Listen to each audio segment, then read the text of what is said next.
The global economy's growth rate is expected to dip down below 3% this year and into next if recent projections come true. And Korea is no exception, with the ongoing corporate restructuring drive taking a toll on the economy. Our Kim Jung-soo breaks down the numbers for us. Major economic and financial institutions have recently downgraded their latest forecasts to project the global economy will grow in the 2% range this year. The projections also say Korea's growth rate will drop to near 1% for the last quarter of 2016 and the first 2 quarters of 2017.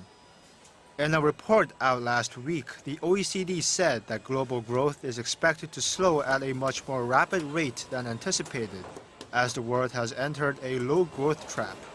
It lowered its global growth projection for 2016 to 2.9% last Wednesday from 3% back in June. This is also 0.2 percentage points lower than the annual growth in 2015, which was at a low after the global financial crisis. At the height of the crisis in 2009, the global growth rate dipped below zero. It jumped up to over 5% in 2010 and then dropped into the 4% range in 2011 and continued to fall through 2015. The OECD also revised its forecast for next year from 3.3% to 3.2%.